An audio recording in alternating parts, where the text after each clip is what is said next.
بسم الله الرحمن الرحيم. سبحان الذي أسرى بعبده ليلا من المسجد الحرام إلى المسجد الأقصى الذي باركنا حوله لنريه من آياتنا إنه هو السميع البصير. وآتينا موسى الكتاب وجعلناه هدى لبني إسرائيل ألا تتخذوا من دوني وكيلا ذرية من حملنا مع نوح إنه كان عبدا شكورا. وقضينا إلى بني إسرائيل في الكتاب لتفسدن في الأرض مرتين ولتعلن علوا كبيرا. فإذا جاء وعد أولاهما بعثنا عليكم عبادا لنا أولي بأس شديد فجاسوا خلال الديار وكان وعدا مفعولا. ثم رددنا لكم الكرة عليهم وأمددناكم بأموال وبنين وجعلناكم أكثر نفيرا.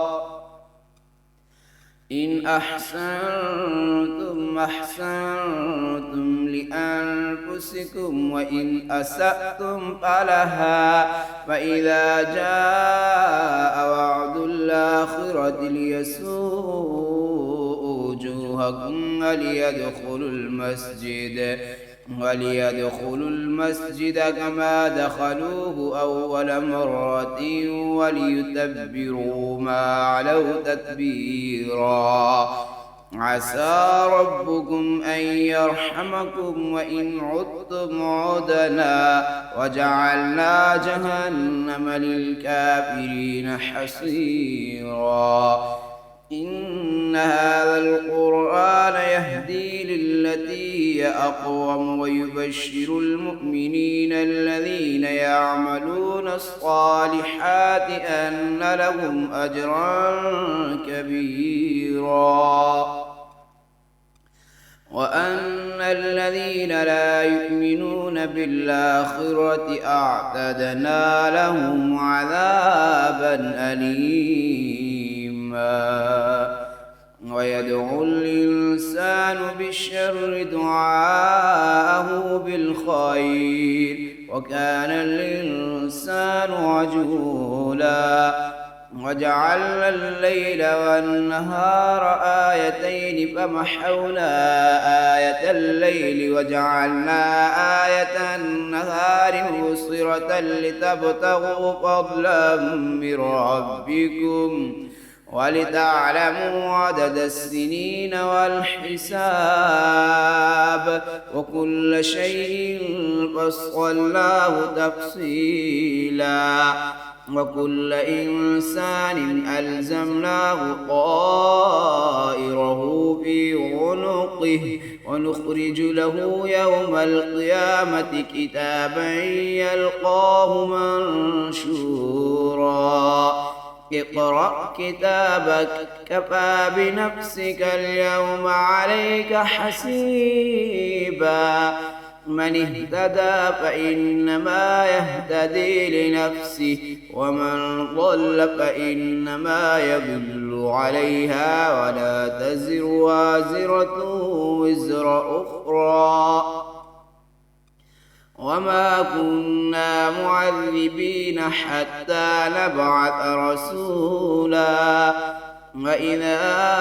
أردنا أن نهلك قرية أمرنا متر فيها ففسقوا فيها فحق عليها القول فدمرناها تدميرا. وكم أهلكنا من القرون من بعد نوح وكفى بربك بذنوب عباده خبيرا بصيرا من كان يريد العاجلة عجلنا له فيها ما نشاء لمن نريد ثم جعلنا له جهنم يصلاها مذموما مدحورا ومن أراد الآخرة وسعى لها سعيها وهو مؤمن فأولئك كان سعيهم مشكورا كلا نمد هؤلاء وهؤلاء من عطاء ربك وما كان عطاء ربك محظورا انظر كيف فضلنا بعضهم على بعض وللآخرة أكبر درجات وأكبر تفضيلا لا تجعل مع الله إلها آخر فتقعد مذموما مخذولا وقضى ربك ألا تعبدوا إلا إياه وبالوالدين إحسانا إما يبلغن عندك الكبر أحدهما أو كلاهما فلا تقل لهما أف ولا تنهرهما وقل لهما قولا كريما واخفض لهما جناح الذل من الرحمة وقل رب ارحمهما كما ربياني صغيرا ربكم أعلم بما في نفوسكم إن تكونوا صالحين فإنه كان للأوابين غفورا وآت ذا القربى حقه والمسكين وابن السبيل ولا تبذر تبذيرا إن المبذرين كانوا إخوان الشياطين وكان الشيطان لربه كفورا وإما تعرضن عنهم ابتغاء رحمة من ربك ترجوها فقل لهم قولا ميسورا ولا تجعل يدك مغلولة إلى عنقك ولا تبسطها كل البسط فتقعد ملوما محسورا إن ربك يبسط الرزق لمن يشاء ويقدر إنه كان بعباده خبيرا بصيرا ولا تقتلوا أولادكم خشية إملاق نحن نرزقهم وإياكم إن قتلهم كان خطأ كبيرا ولا تقربوا الزنا إنه كان فاحشة وساء سبيلا ولا تقتلوا النفس التي حرم الله إلا بالحق ومن قتل مظلوما فقد جعلنا لوليه سلطانا فلا يسرف في القتل إنه كان منصورا ولا تقربوا مال اليتيم إلا بالتي هي أحسن حتى يبلغ أشده وأوفوا بالعهد إن العهد كان مسؤولا وأوفوا الكيل إذا كلتم وزنوا بالقسطاس المستقيم ذلك خير وأحسن تأويلا ولا تقف ما ليس لك به علم إن السمع والبصر والفؤاد كل أولئك كان عنه مسؤولا ولا تمش في الأرض مرحا إنك لن تخلق الأرض ولن تبلغ الجبال طولا كل ذلك كان سيئه عند ربك مكروها ذلك مما أوحى إليك ربك من الحكمة ولا تجعل مع الله إلها آخر فتلقى في جهنم ملوما مدحورا أفأصفاكم ربكم بالبنين واتخذ من الملائكة إناثا إنكم لتقولون قولا عظيما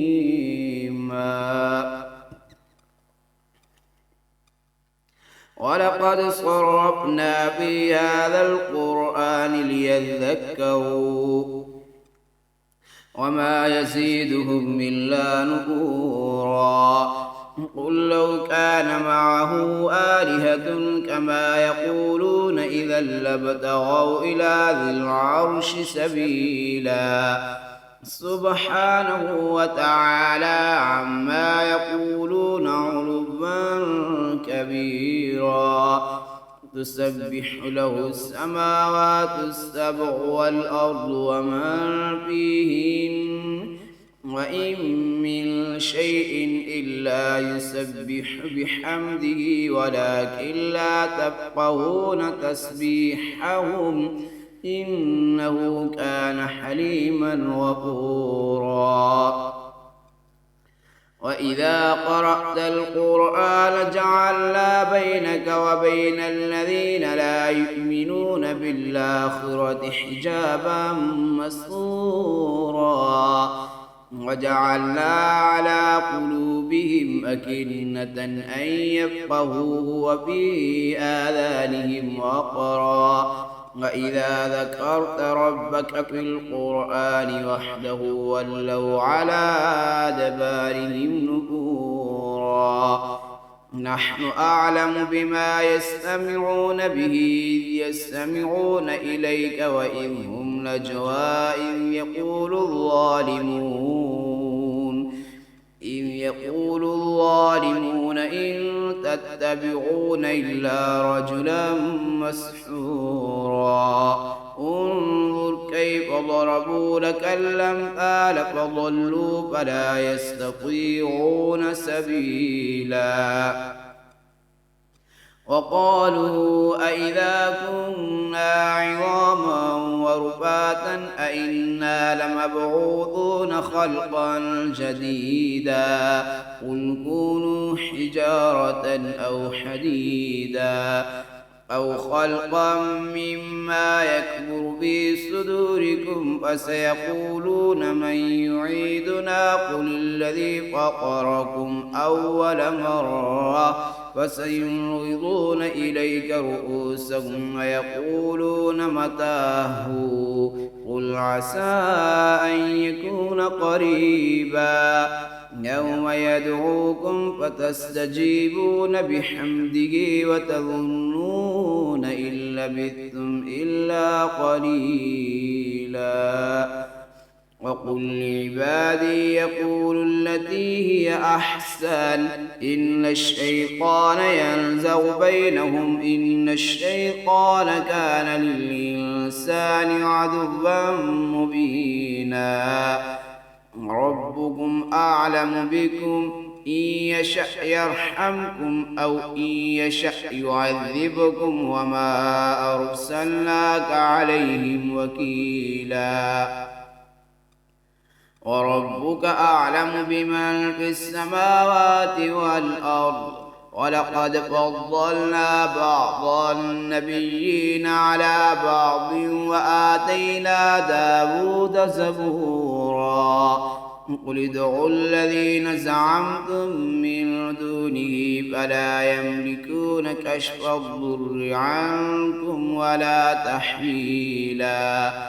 أولئك الذين يدعون يبتغون إلى ربهم الوسيلة أيهم أقرب ويرجون رحمته ويرجون رحمته ويخافون عذابه إن عذاب ربك كان محذورا وإن من قرية إلا نحن مهلكوها قبل يوم القيامة أو معذبوها عذابا شديدا كان ذلك في الكتاب مسطورا وما منعنا أن نرسل بالآيات إلا أن كذب بها الأولون وآتينا ثمود الناقة مبصرة فظلموا بها وما نرسل بالآيات إلا تخويفا وإذ قلنا لك إن ربك أحاط بالناس وما جعلنا الرؤيا التي أريناك إلا فتنة للناس والشجرة الملعونة في القرآن ونخوفهم فما يزيدهم إلا طغيانا كبيرا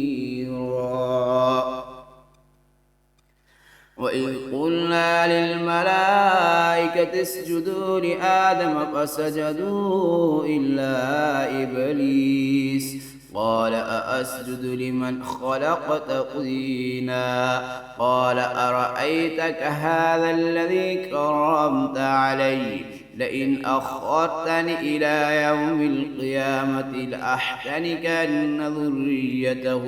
إلا قليلا قال اذهب فمن تبعك منهم فإن جهنم جزاؤكم جزاء موفورا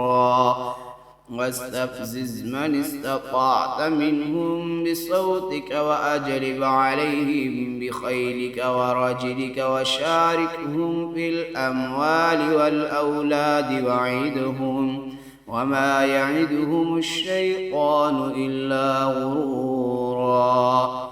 إن عبادي ليس لك عليهم سلطان وكفى بربك وكيلا ربكم الذي يزجي لكم الفلك في البحر لتبتغوا من فضله إنه كان بكم رحيما وإذا مسكم الضر في البحر ضل من تدعون إلا إياه فلما نجاكم إلى البر أعرضتم وكان الإنسان كفورا أفأمنتم أن يخسف بكم جانب البر أو يرسل عليكم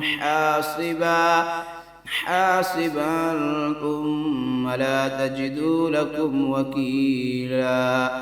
أم أمنتم أن يعيدكم فيه تارة أخرى فيرسل عليكم قاصفا من الريح فيغرقكم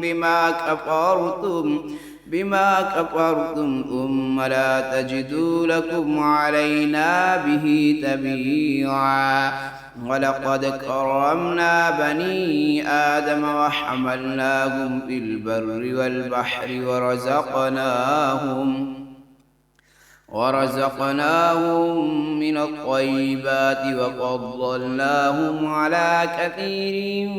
ممن خلقنا تفضيلا يوم ندعو كل أناس بإمامهم فمن أوتي كتابه بيمينه فأولئك يقرؤون كتابهم ولا يظلمون فتيلا ومن كان في هذه أعمى فهو في الآخرة أعمى وأضل سبيلا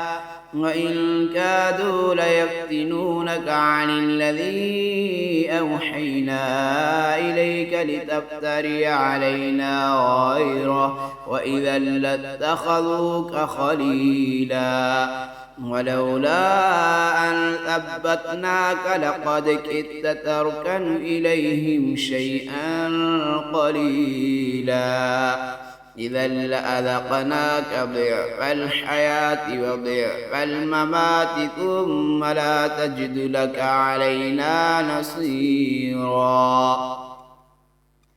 وإن كادوا ليستفزونك من الأرض ليخرجوك منها وإذا لا يلبثون خلافك إلا قليلا سنة من قد أرسلنا قبلك من رسلنا ولا تجد لسنتنا تحويلا أقم الصلاة لدلوك الشمس إلى غسق الليل وقرآن الفجر إن قرآن الفجر كان مشهودا ومن الليل فتهجد به نافلة لك عسى أن يبعثك ربك مقاما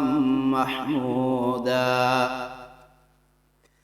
وقل رب أدخلني مدخل صدق وأخرجني مخرج صدق واجعل لي من لدنك سلطانا نصيرا وقل جاء الحق وزهق الباطل إن الباطل كان زهوقا وننزل من القرآن ما هو شفاء ورحمة للمؤمنين ولا يزيد الظالمين إلا خسارا وإذا أنعمنا على الإنسان أعرض ونأى بجانبه وإذا مسه الشر كان يئوسا قل كل يعمل على شاكلته وربكم أعلم بمن هو أهدى سبيلا ويسألونك عن الروح قل الروح من أمر ربي وما أوتيتم من العلم إلا قليلا ولئن شئنا لنذهبن بالذي يوحينا إليك ثم لا تجد لك به علينا وكيلا إلا رحمة من ربك إن فضله كان عليك كبيرا قل لئن اجتمعت الإنس والجن على أن يأتوا بمثل هذا القرآن لا يأتون بمثله ولو كان بعضهم لبعض ظهيرا ولقد صرفنا للناس في هذا القرآن من كل مثل فأبى أكثر الناس إلا كفورا وقالوا لن نؤمن لك حتى تفجر لنا من الأرض ينبوعا أو تكون لك جنة من نخيل وعنب فتفجر الأنهار خلالها تفجيرا أو تسقط السماء كما زعمت علينا كسفا أو تأتي بالله والملائكة قبيلا أو يكون لك بيت من زخرف أو ترقى في السماء ولن نؤمن لرقيك حتى تنزل علينا كتابا نقرأه قل سبحان ربي هل كنت إلا بشرا رسولا وما منع الناس أن يؤمنوا إذ جاءهم الهدى إلا أن قالوا وبعث الله بشرا رسولا قل لو كان في الأرض ملائكة يمشون مطمئنين لنزلنا عليهم من السماء ملكا رسولا قل كفى بالله شهيدا بيني وبينكم إنه كان بعباده خبيرا بصيرا ومن يهد الله فهو المهتد ومن يضلل فلن تجد لهم أولياء من دونه ونحشرهم يوم القيامة على وجوههم عميا وبكما وصما مأواهم جهنم كلما خبت زدناهم سعيرا ذلك جزاؤهم بأنهم كفروا بآياتنا وقالوا أئذا كنا عظاما ورفاتا أئنا لمبعوثون خلقا جديدا أولم يروا أن الله الذي خلق السماوات والأرض قادر على أن يخلق مثلهم وجعل لهم أجلا لا ريب فيه فأبى الظالمون إلا كفورا قل لو أنتم تملكون خزائن رحمة ربي إذا لأمسكتم خشية الإنفاق وكان الإنسان قتورا ولقد آتينا موسى 9 آيات بينات فاسأل بني إسرائيل إذ جاءهم فقال له فرعون إني لأظنك يا موسى مسحورا قال لقد علمت ما أنزل هؤلاء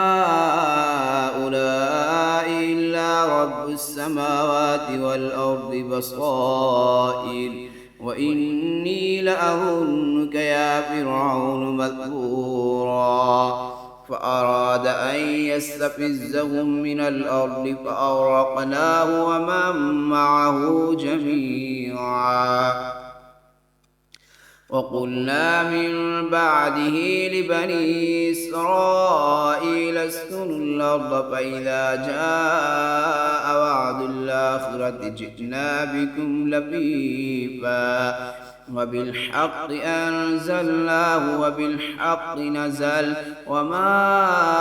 أرسلناك إلا مبشرا ونذيرا وقرآنا فرقناه لتقرأه على الناس على مكث ونزلناه تنزيلا قل آمنوا به أو لا تؤمنوا إن الذين أوتوا العلم من قبله إذا يتلى عليهم يخرون للأذقان سجدا ويقولون سبحان ربنا إن كان وعد ربنا لمفعولا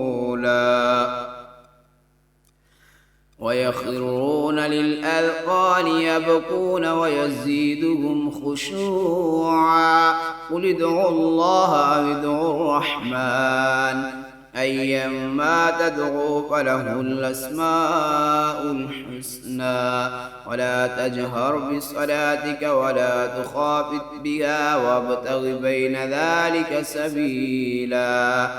وقل الحمد لله الذي لم يتخذ ولدا ولم يكن له شريك في الملك ولم يكن له ولي من الذل وكبره تكبيرا. سورة الكهف مكية. بسم الله الرحمن الرحيم. الحمد لله الذي أنزل على عبده الكتاب ولم يجعل له عوجا قيما لينذر بأسا شديدا من لدنه ويبشر المؤمنين الذين يعملون الصالحات أن لهم أجرا حسنا ماكثين فيه أبدا وينذر الذين قالوا اتخذ الله ولدا ما لهم به من علم ولا لآبائهم كبرت كلمة تخرج من أفواههم إن يقولون إلا كاذبا ولعلك باخع نفسك على آثارهم إن لم يؤمنوا بهذا الحديث أسفا إنا جعلنا ما على الأرض زينة لها لنبلوهم أيهم أحسن عملا وإنا لجاعلون ما عليها صعيدا جرزا أم حسبت أن أصحاب الكهف والرقيم كانوا من آياتنا عجبا إذ أوى الفتية إلى الكهف فقالوا ربنا آتنا من لدنك رحمة وهيئ لنا من أمرنا رشدا فضربنا على آذانهم في الكهف سنين عددا ثم بعثناهم لنعلم أي الحزبين أحصى لما لبثوا أمدا نحن نقص عليك نبأهم بالحق إنهم فتية آمنوا بربهم وزدناهم هدى وربطنا على قلوبهم إذ قاموا فقالوا ربنا رب السماوات والأرض لن ندعو من دونه إلها لقد قلنا إذا شططا هؤلاء قوم اتخذوا من دونه آلهة لولا يأتون عليهم بسلطان بين فمن أظلم ممن افترى على الله كاذبا وإذ اعتزلتموهم وما يعبدون إلا الله فأووا إلى الكهف ينشر لكم ربكم من رحمته ويهيئ لكم من أمركم مرفقا وترى الشمس إذا طلعت تزاور عن كهفهم ذات اليمين وإذا غربت تقرضهم ذات الشمال وهم في فجوة منه ذلك من آيات الله من يهد الله فهو المهتد ومن يضلل فلن تجد له وليا مرشدا وتحسبهم أيقاظا وهم رقود ونقلبهم ذات اليمين وذات الشمال وكلبهم باسط ذراعيه بالوصيد لو اطلعت عليهم لوليت منهم فرارا ولملئت منهم رعبا وكذلك بعثناهم ليتساءلوا بينهم قال قائل منهم كم لبثتم قالوا لبثنا يوما أو بعض يوم قالوا ربكم أعلم بما لبثتم فابعثوا أحدكم بورقكم هذه إلى المدينة فلينظر أيها أزكى طعاما فليأتكم برزق منه وليتلطف ولا يشعرن بكم أحدا إنهم إن يظهروا عليكم يرجموكم أو يعيدوكم في ملتهم ولن تفلحوا إذا أبدا وكذلك أعثرنا عليهم ليعلموا أن وعد الله حق وأن الساعة لا ريب فيها إذ يتنازعون بينهم أمرهم فقالوا ابنوا عليهم بنيانا ربهم أعلم بهم قال الذين غلبوا على أمرهم لنتخذن عليهم مسجدا سيقولون ثلاثة رابعهم كلبهم ويقولون خمسة سادسهم كلبهم رجما بالغيب ويقولون سبعة وثامنهم كلبهم قل ربي أعلم بعدتهم ما يعلمهم إلا قليل ولا تمار فيهم إلا مراء ظاهرا ولا تستفت فيهم منهم أحدا ولا تقولن لشيء إني فاعل ذلك غدا إلا أن يشاء الله واذكر ربك إذا نسيت وقل عسى أن يهديني ربي لأقرب من هذا رشدا ولبثوا في كهفهم 300 سنين وازدادوا 9 قل الله أعلم بما لبثوا له غيب السماوات والأرض أبصر به وأسمع ما لهم من دونه من ولي ولا يشرك في حكمه أحدا واتل ما أوحي إليك من كتاب ربك لا مبدل لكلماته ولن تجد من دونه ملتحدا واصبر نفسك مع الذين يدعون ربهم بالغداة والعشي يريدون وجهه ولا تعد عيناك عنهم تريد زينة الحياة الدنيا ولا تطع من أغفلنا قلبه عن ذكرنا واتبع هواه وكان أمره فرطا وقل الحق من ربكم فمن شاء فليؤمن ومن شاء فليكفر إنا أعتدنا للظالمين نارا أحاط بهم سرادقها وإن يستغيثوا يغاثوا بماء كالمهل يشوي الوجوه بئس الشراب وساءت مرتفقا إن الذين آمنوا وعملوا الصالحات إنا لا نضيع أجر من أحسن عملا أولئك لهم جنات عدن تجري من تحتهم الأنهار يحلون فيها من أساور من ذهب ويلبسون ثيابا خضرا من سندس واستبرق متكئين فيها على الأرائك نعم الثواب وحسنت مرتفقا واضرب لهم مثل الرجلين جعلنا لأحدهما جنتين من أعناب وحففناهما بنخل وجعلنا بينهما زرعا كلتا الجنتين آتت أكلها ولم تظلم منه شيئا وفجرنا خلالهما نهرا وكان له ثمر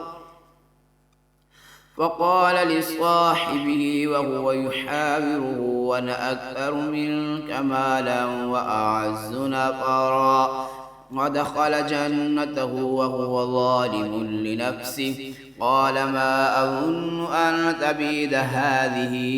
أبدا وما أظن الساعة قائمة ولئن رددت إلى ربي لأجدن خيرا منها منقلبا قال له صاحبه وهو يحاوره وكفرت بالذي خلق من تراب ثم من نطفة ثم سواك رجلا لكن هو الله ربي ولا أشرك بربي أحدا ولولا إذ دخلت جنتك قلت ما شاء الله لا قوة إلا بالله إن ترني أنا أقل منك مالا وولدا فعسى ربي أن يؤتيني خيرا من جنتك ويرسل عليها حسبانا من السماء فتصبح صعيدا زلقا أو يصبح ماؤها غورا فلن تستطيع له طلبا وأحيط بثمره فأصبح يقلب كفيه على ما أنفق فيها وهي خاوية على عروشها ويقول يا ليتني لم أشرك بربي أحدا ولم تكن له فئة ينصرونه من دون الله وما كان منتصرا هنالك الولاية لله الحق هو خير ثوابا وخير عقبا واضرب لهم مثل الحياة الدنيا كماء إن أنزلناه من السماء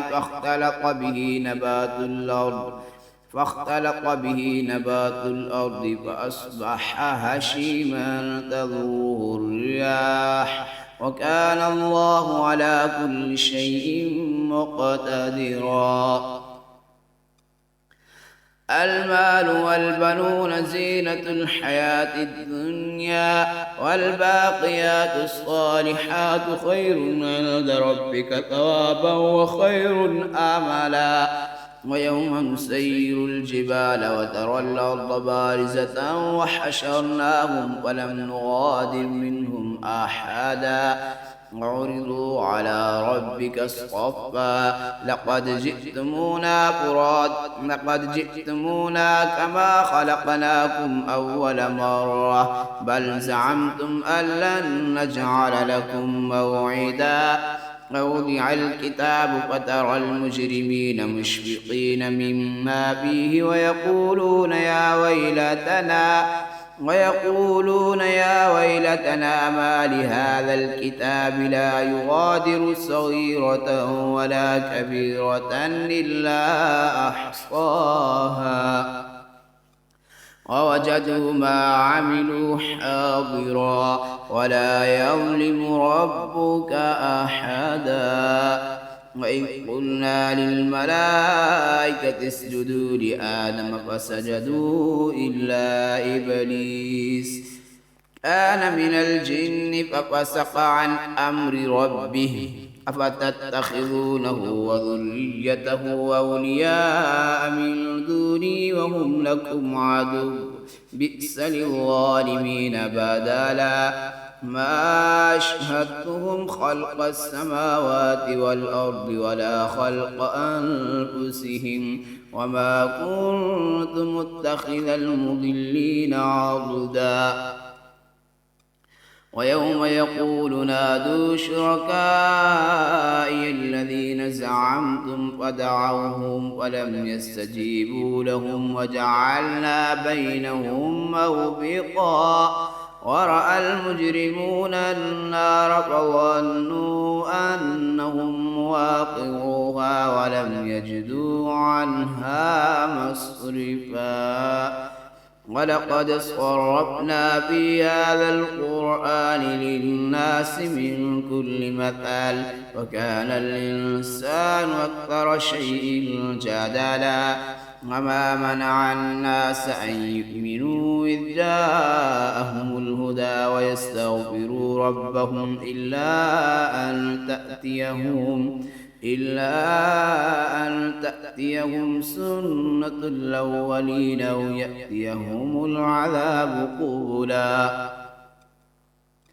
وما نرسل المرسلين إلا مبشرين ومنذرين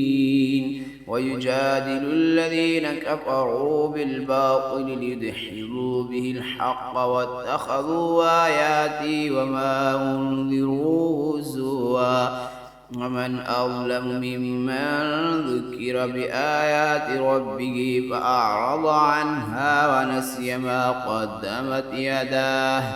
إنا جعلنا على قلوبهم أكنة أن يفقهوه وفي آذانهم وقرا وإن تدعهم إلى الهدى فلن يهتدوا إذا أبدا وربك الغفور ذو الرحمة لو يؤاخذهم بما كسبوا لعجل لهم العذاب بل لهم موعد لن يجدوا من دونه موئلا وتلك القرى أهلكناهم لما ظلموا وجعلنا لمهلكهم موعدا وإذ قال موسى لفتاه لا أبرح حتى أبلغ مجمع البحرين أو أمضي حقبا فلما بلغا مجمع بينهما نسيا حوتهما فاتخذ سبيله في البحر سربا فلما جاوزا قال لفتاه آتنا غداءنا لقد لقينا من سفرنا هذا نصبا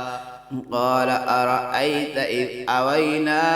إلى الصخرة فإني نسيت الحوت وما أنسانيه إلا الشيطان أن أذكره واتخذ سبيله في البحر عجبا قال ذلك ما كنا نبغي فارتدا على آثارهما قصصا فوجدا عبدا من عبادنا آتيناه رحمة من عندنا وعلمناه من لدنا علما قال له موسى هل أتبعك على أن تعلمني مما علمت رشدا قال إنك لن تستطيع معي صبرا وكيف تصبر على ما لم تحط به خبرا قال ستجدني إن شاء الله صابرا ولا أعصي لك أمرا قال فإن اتبعتني فلا تسألني عن شيء حتى أحدث لك منه ذكرا فانطلقا حتى إذا ركبا في السفينة خرقها قال خرقتها لتغرق أهلها لقد جئت شيئا إمرا قال ألم أقل إنك لن تستطيع معي صبرا قال لا تؤاخذني بما نسيت ولا ترهقني من أمري عسرا فانطلقا حتى إذا لقيا غلاما فقتله قال أقتلت نفسا زكية بغير نفس لقد جئت شيئا نكرا.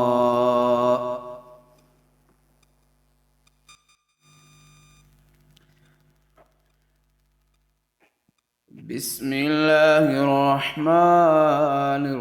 الرحيم قال ألم أقل لك إنك لن تستطيع معي صبرا قال إن سألتك عن شيء بعدها فلا تصاحبني قد بلغت من لدني عذرا فانطلقا حتى إذا أتيا أهل قرية استطعما أهلها فأبوا أن يضيفوهما فوجدا فيها جدارا يريد أن ينقض فأقامه قال لو شئت لاتخذت عليه أجرا قال هذا فراق بيني وبينك سأنبئك بتأويل ما لم تستطع عليه صبرا أما السفينة فكانت لمساكين يعملون في البحر فأردت أن أعيبها وكان وراءهم ملك يأخذ كل سفينة غصبا. وأما الغلام فكان أبواه مؤمنين فخشينا أن يرهقهما طغيانا وكفرا فأردنا أن يبدلهما ربهما خيرا منه زكاة وأقرب رحما. وأما الجدار فكان لغلامين يتيمين في المدينة وكان تحته كنز لهما وكان أبوهما صالحا فأراد ربك أن يبلغا أشدهما ويستخرجا كنزهما رحمة من ربك وما فعلته عن أمري ذلك تأويل ما لم تسطع عليه صبرا. ويسألونك عن ذي القرنين قل سأتلو عليكم منه ذكرا.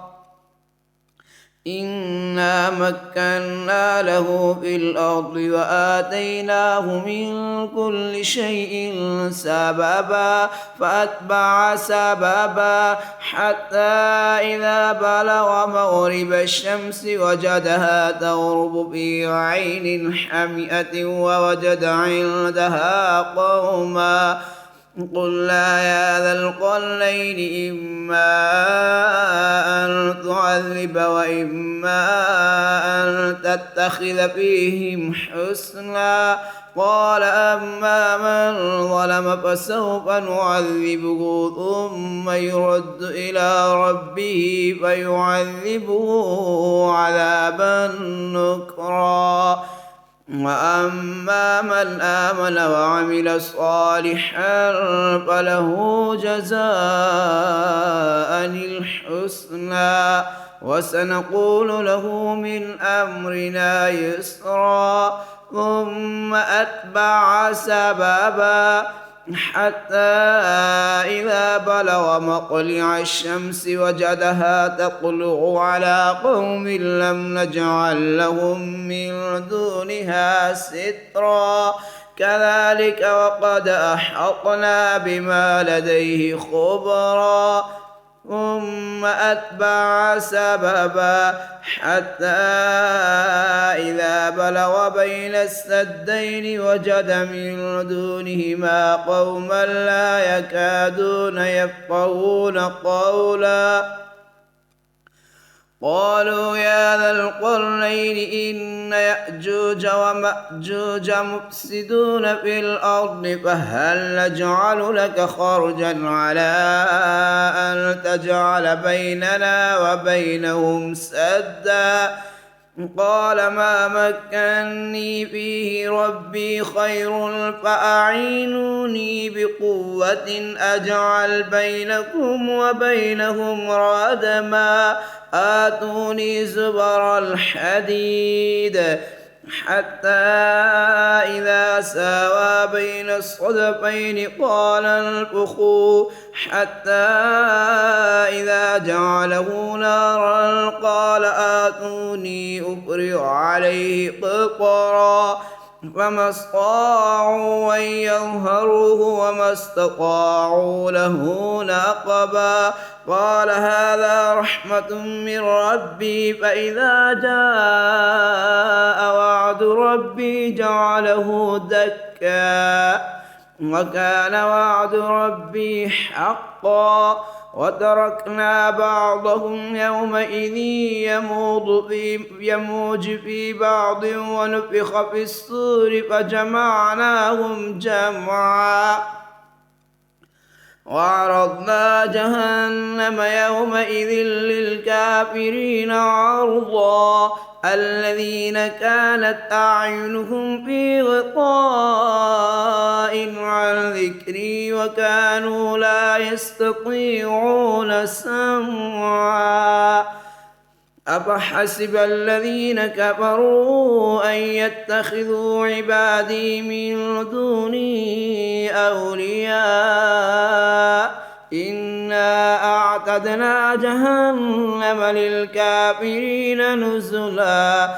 قل هل ننبئكم بالأخسرين أعمالا الذين ضل سعيهم في الحياة الدنيا وهم يحسبون أنهم يحسنون صنعا أولئك الذين كفروا بآيات ربهم ولقائه فحبطت أعمالهم فلا نقيم لهم يوم القيامة وزنا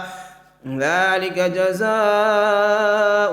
جهنم بما كفروا واتخذوا آياتي ورسلي هزوا إن الذين آمنوا وعملوا الصالحات كانت لهم جنات الفردوس نزلا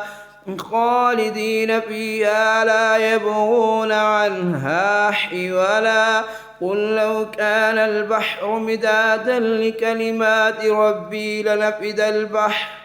لنفد البحر قبل أن تنفد كلمات ربي ولو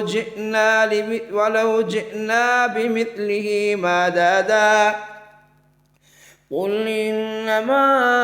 أنا بشر مثلكم يوحى إلي أنما إلهكم إله واحد فمن كان يرجو لقاء ربه فليعمل عملا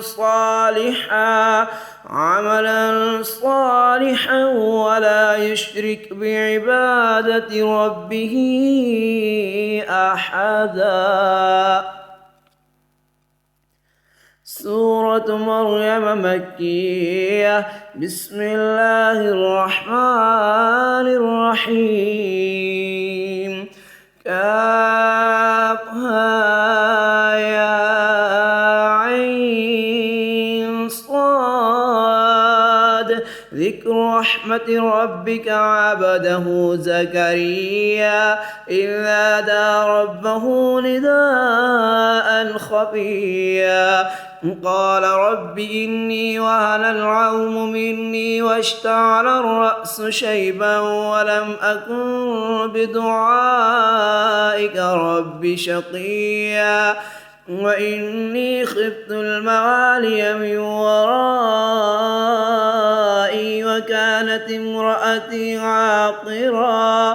عاقرا فهب لي من لدنك وليا يرثني ويرث من آل يعقوب واجعله رب رضيا. يا زكريا إنا نبشرك بغلام اسمه يحيى لم نجعل له من قبل سميا قال رب أنى يكون لي غلام وكانت امرأتي عاقرا وقد بلغت من الكبر عتيا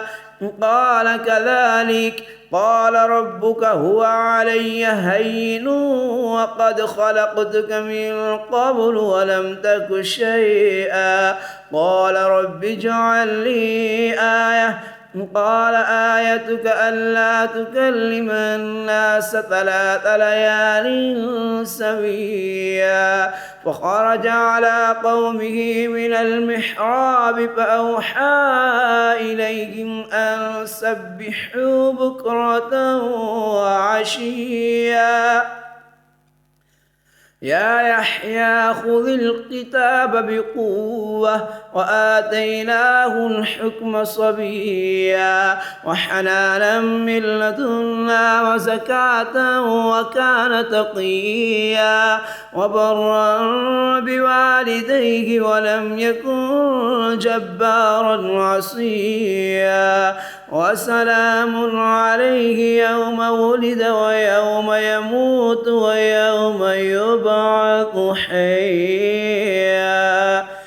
واذكر في الكتاب مريم إذ انتبذت من أهلها مكانا شرقيا فاتخذت من دونهم حجابا فأرسلنا إليها روحنا فتمثل لها بشرا سويا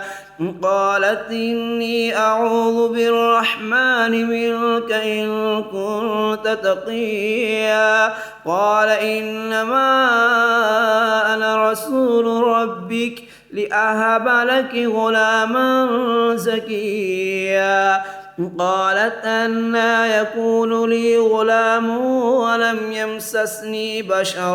ولم أك بغيا قال كذلك قال ربك هو علي هين ولنجعله آية للناس ورحمة منا وكان أمرا مقضيا فحملته فانتبذت به مكانا قصيا فأجاءها المخاض إلى جذع النخلة قالت يا ليتني مت قبل هذا وكنت نسيا منسيا فناداها من تحتها ألا تحزني قد جعل ربك تحتك سريا وهزي إليك بجذع النخلة تساقط عليك رطبا جنيا فكلي واشربي وقري عينا فإما ترين من البشر أحدا فقولي إني نذرت للرحمن صوما فلن أكلم اليوم إنسيا فأتت به قومها تحمله قالوا يا مريم لقد جئت شيئا فريا يا أخت هارون ما كان أبوك امرأ سوء وما كانت أمك بغيا فأشارت إليه قالوا كيف نكلم من كان في المهد صبيا قال إني عبد الله آتاني الكتاب وجعلني نبيا وجعلني مباركا أينما كنت وأوصاني بالصلاة والزكاة ما دمت حيا وبرا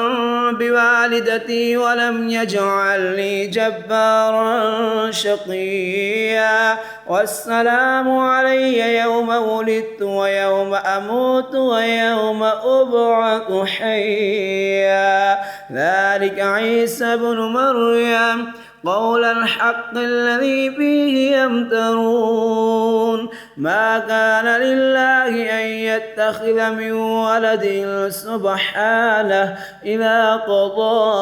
أمرا فإنما يقول له كن فيكون وإن الله ربي وربكم فاعبدوه هذا صراط مستقيم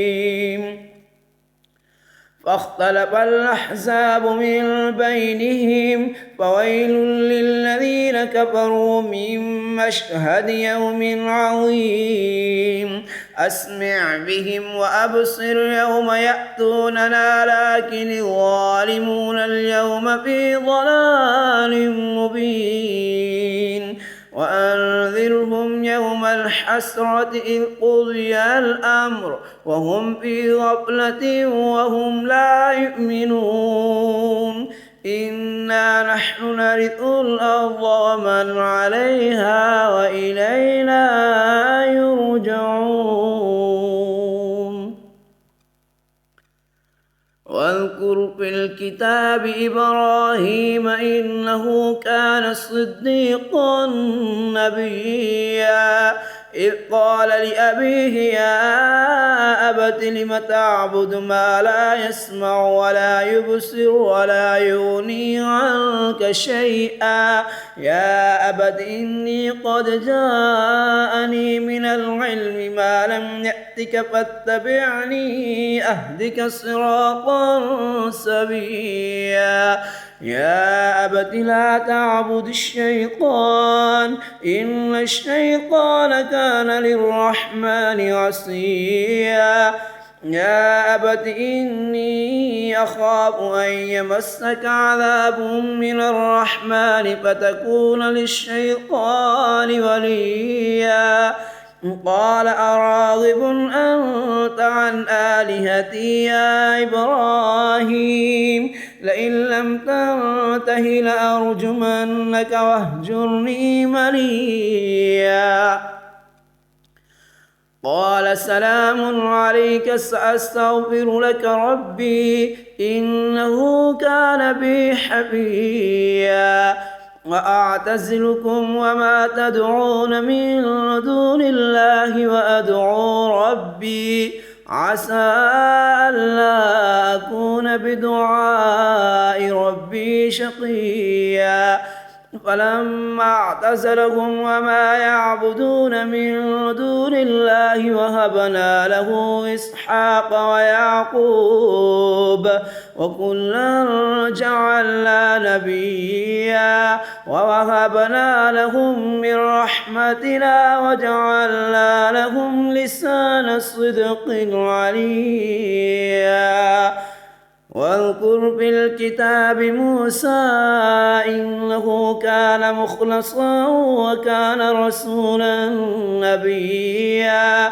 وناديناه من جانب الطور الأيمن وقربناه نجيا ووهبنا له من رحمتنا أخاه هارون نبيا واذكر في الكتاب إسماعيل إنه كان صادق الوعد وكان رسولا نبيا وكان يأمر أهله بالصلاة والزكاة وكان عند ربه مرضيا واذكر في الكتاب إدريس إنه كان صديقا نبيا ورفعناه مكانا عليا أولئك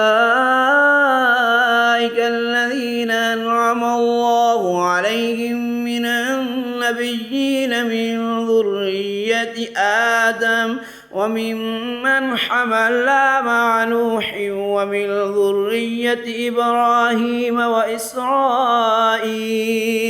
وممن هدينا واجتبينا إذا تتلى عليهم آيات الرحمن خروا سجدا وبكيا فخلف من بعدهم خلف أضاعوا الصلاة واتبعوا الشهوات فسوف يلقون غيا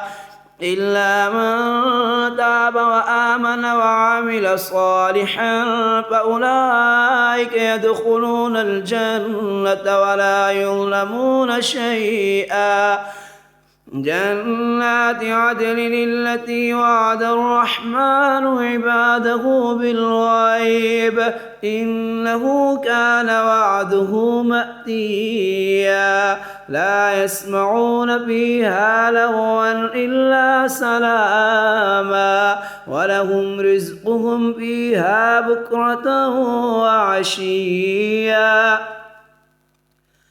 تلك الجنة التي نورث من عبادنا من كان تقيا وما نتنزل إلا بأمر ربك له ما بين أيدينا وما خلفنا وما بين ذلك وكان ربك نسيا رب السماوات والأرض وما بينهما فاعبده واصطبر لعبادته هل تعلم له سميا ويقول الإنسان أإذا ما مت لسوف أخرج حيا أولا يذكر الإنسان أنا خلقناه من قبل ولم يك شيئا فوربك لنحشرنهم والشياطين ثم لنحضرنهم حول جهنم جثيا ثم لننزعن من كل شيعة أيهم أشد على الرحمن عتيا ثم لنحن أعلم بالذين هم أولى بها صليا وإن منكم إلا واردها كان على ربك حتما مقضيا ثم ننجي الذين اتقوا ونذر الظالمين فيها جثيا وإذا تتلى عليهم آياتنا بينات قال الذين كفروا للذين آمنوا أي الفريقين خير مقاما وأحسن نديا وكم أهلكنا قبلهم من قرن هم أحسن أثاثا ورئيا قل من كان في الضلالة فليمدد له الرحمن مدا حتى إذا رأوا ما يوعدون إما العذاب وإما الساعة فسيعلمون من هو شر مكانا وأضعف جندا ويزيد الله الذين اهتدوا هدى والباقيات الصالحات خير عند ربك ثوابا وخير مردا أفرأيت الذي كفر بآياتنا وقال لأوتين مالا وولدا أطلع الغيب أم اتخذ عند الرحمن عهدا كلا سنكتب ما يقول ونمد له من العذاب مدا ونرثه ما يقول ويأتينا فردا واتخذوا من دون الله آلهة ليكونوا لهم عزا كلا سيكفرون بعبادتهم ويكونون عليهم ضدا ألم تر أنا أرسلنا الشياطين على الكافرين تؤزهم أزا فلا تعجل عليهم إنما نعد لهم عدا يوم نحشر المتقين إلى الرحمن وفدا ونسوق المجرمين إلى جهنم وردا لا يملكون الشفاعة إلا من اتخذ عند الرحمن عهدا وقالوا اتخذ الرحمن ولدا لقد جئتم شيئا إدا تكاد السماوات يتفطرن منه وتنشق الأرض وتخر الجبال هدا أن دعوا للرحمن ولدا وما ينبغي للرحمن أن يتخذ ولدا إن كل من في السماوات والأرض إلا آتي الرحمن عبدا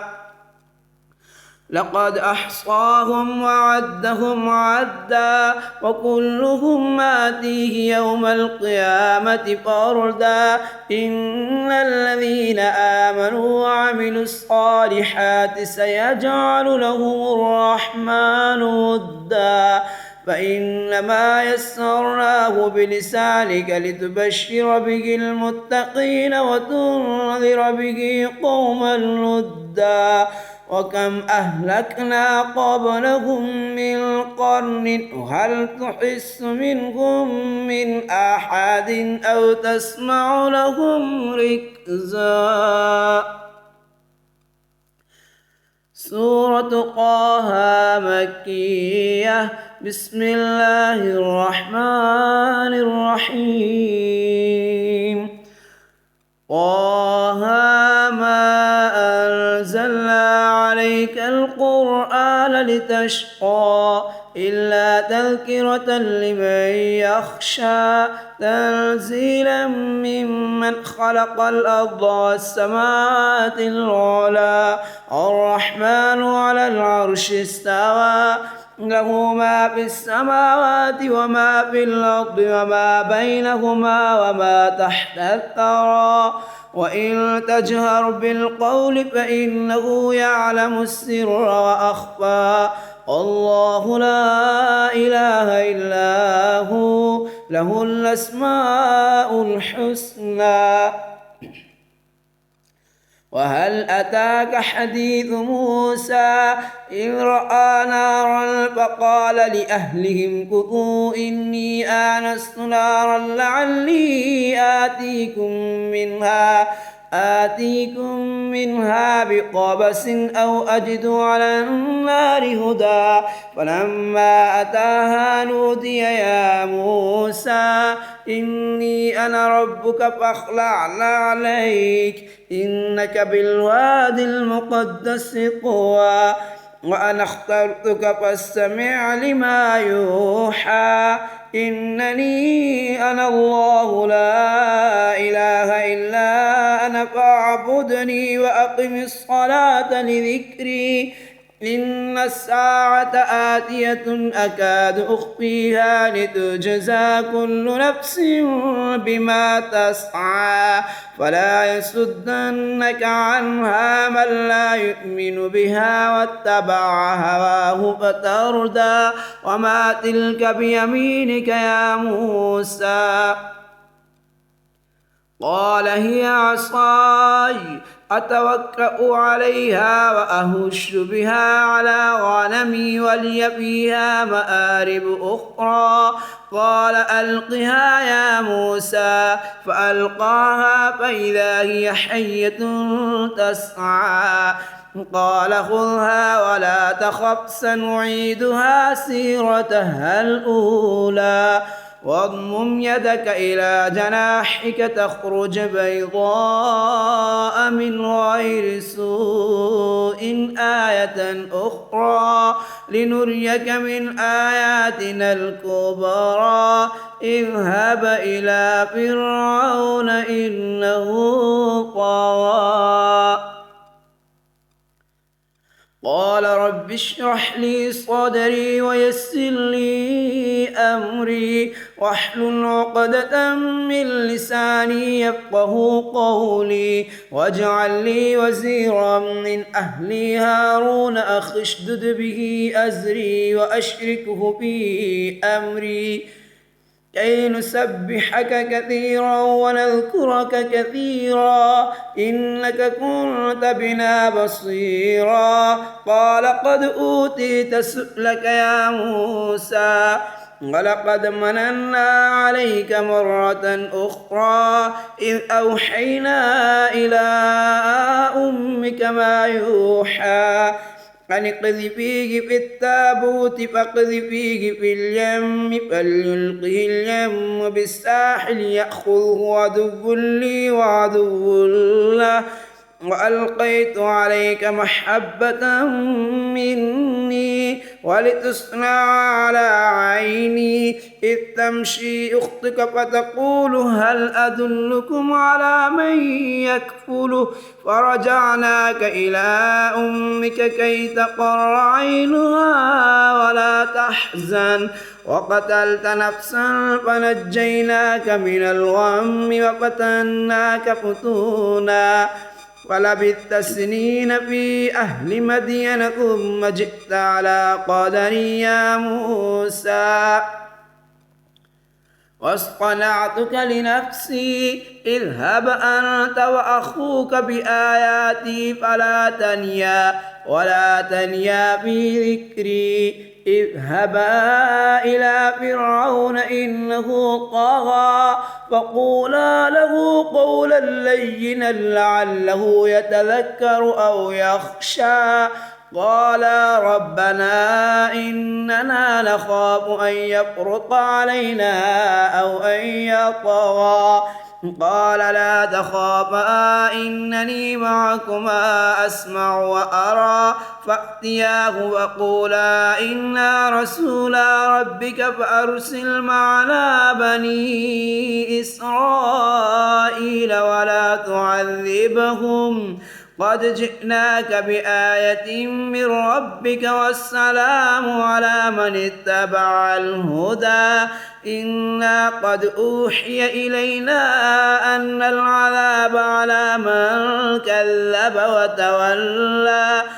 قال فمن ربكما يا موسى قال ربنا الذي أعطى كل شيء خلقه ثم هدى قال فما بال القرون الأولى قال علمها عند ربي في كتاب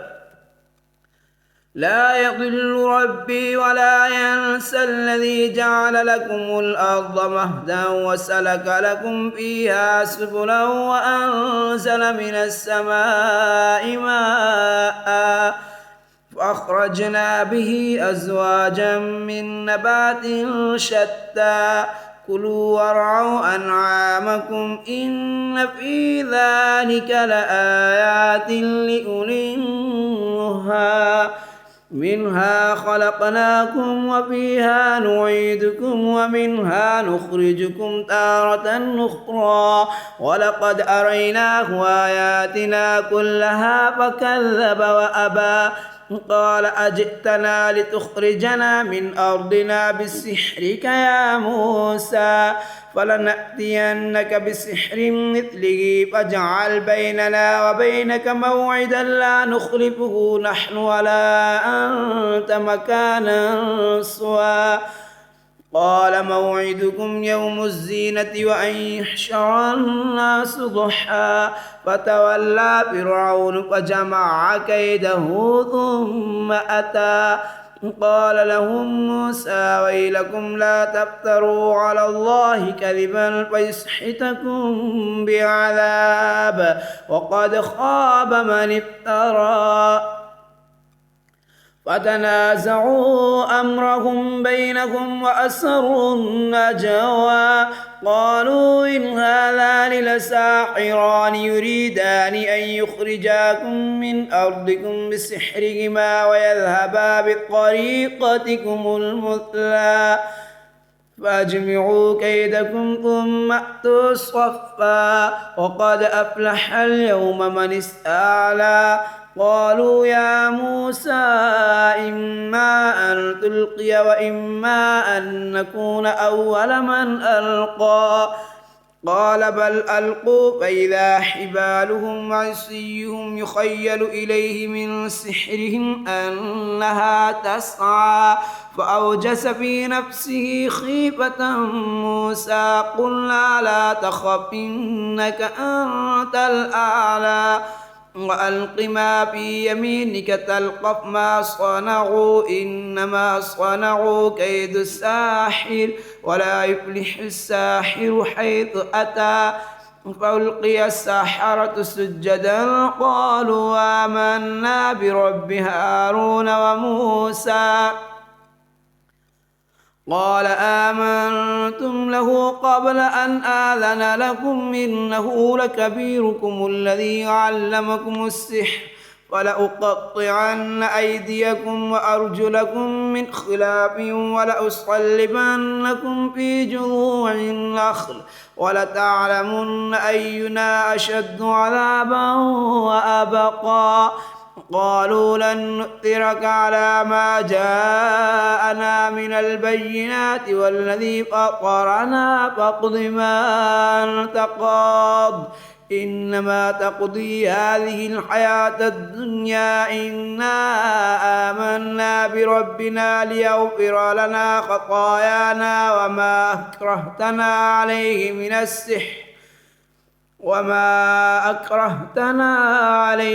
السحر والله خير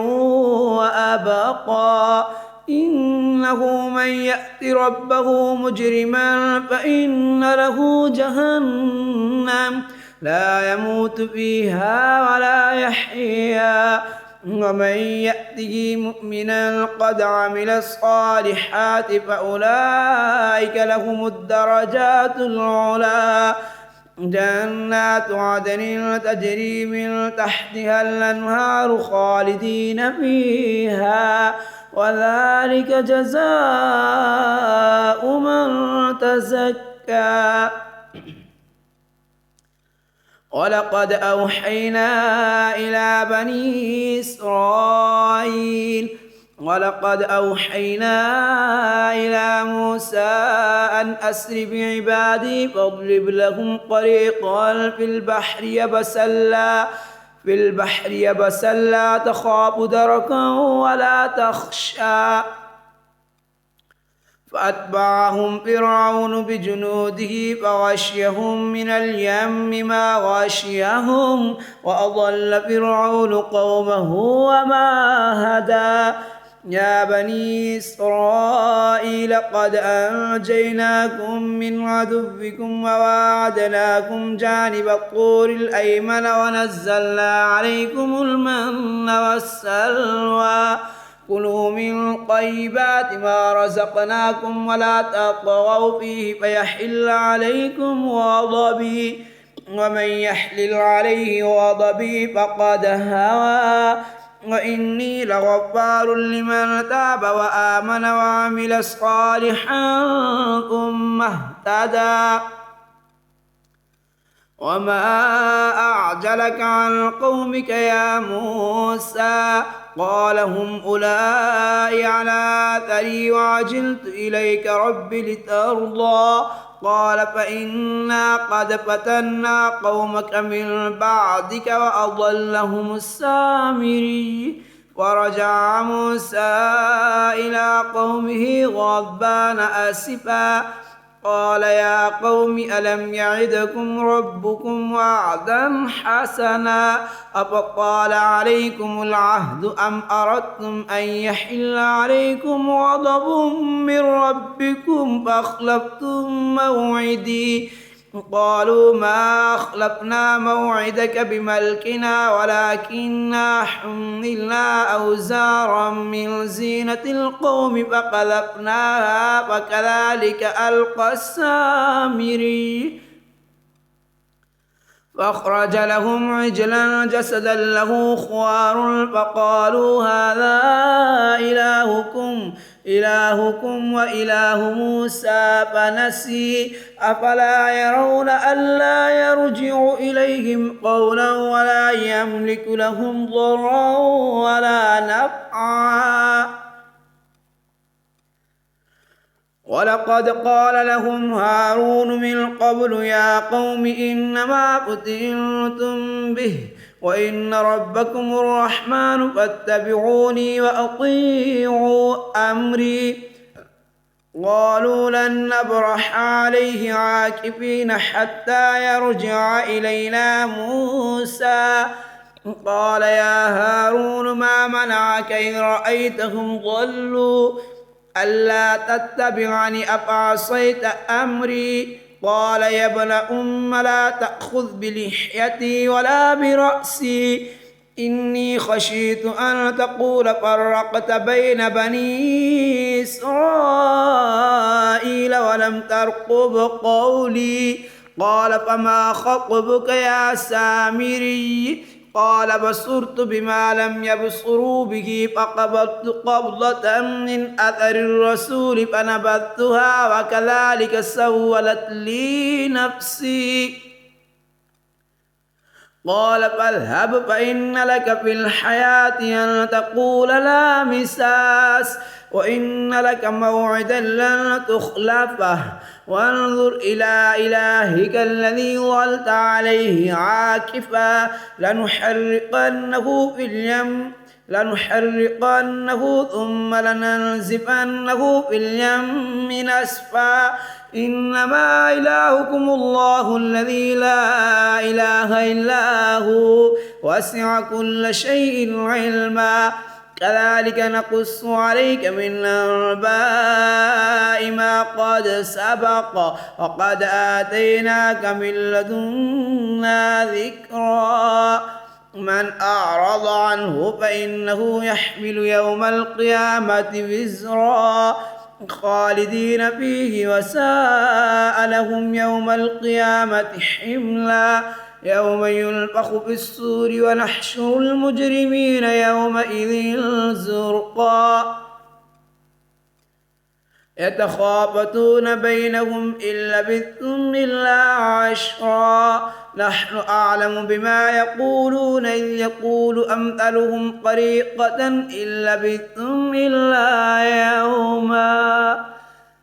ويسألونك عن الجبال فقل ينسفها ربي نسفا ويذرها قاعا صفصفا لا ترى فيها عوجا ولا أمتا يومئذ يتبعون الداعي لا عوج له وخشعت الأصوات للرحمن فلا تسمع إلا همسا يومئذ لا تنفع الشفاعة إلا من أذن له الرحمن ورضي له قولا يعلم ما بين أيديهم وما خلفهم ولا يحيطون به علما عنت الوجوه للحي القيوم وقد خاب من حمل ظلما ومن يعمل من الصالحات وهو مؤمن فلا يخاف ظلما ولا هضما وكذلك أنزلناه قرآنا عربيا وصرفنا فيه من الوعيد لعلهم يتقون أو يحدث لهم ذكرا فتعالى الله الملك الحق ولا تعجل بالقرآن من قبل أن يقضى إليك وحيه وقل رب زدني علما ولقد عهدنا إلى آدم من قبل فنسي ولم نجد له عزما وإذ قلنا للملائكة اسجدوا لآدم فسجدوا إلا إبليس أبى فقلنا يا آدم إن هذا عدو لك ولزوجك فلا يخرجنكما من الجنة فتشقى إن لك ألا تجوع فيها ولا تعرى وأنك لا تظمأ فيها ولا تضحى فوسوس إليه الشيطان قال يا آدم هل أدلك على شجرة الخلد وملك لا يبلى فأكلا منها فبدت لهما سوآتهما وطفقا يخصفان عليهما من ورق الجنة وعصى آدم ربه فغوى ثم اجتباه ربه فتاب عليه وهدى قال اهبطا منها جميعا بعضكم لبعض عدو فإما يأتينكم مني هدى فمن اتبع هداي فلا يضل ولا يشقى ومن أعرض عن ذكري فإن له معيشة ضنكا ونحشره يوم القيامة أعمى قال رب لم حشرتني أعمى وقد كنت بصيرا قال كذلك أتتك آياتنا فنسيتها وكذلك اليوم تنسى وكذلك نجزي من أسرف ولم يؤمن بآيات ربه ولعذاب الآخرة أشد وأبقى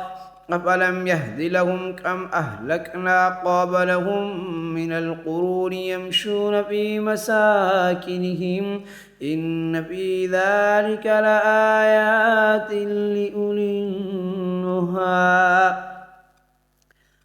ولولا كلمة سبقت من ربك لكان لزاما وأجل مسمى فاصبر على ما يقولون وسبح بحمد ربك قبل طلوع الشمس وقبل غروبها ومن آناء الليل فسبح وأطراف النهار لعلك ترضى ولا تمدن عينيك إلى ما متعنا به أزواجا منهم زهرة الحياة الدنيا لنفتنهم فيه ورزق ربك خير وأبقى وأمر أهلك بالصلاة واصطبر عليها لا نسألك رزقا نحن نرزقك والعاقبة للتقوى وقالوا لولا يأتينا بآية من ربه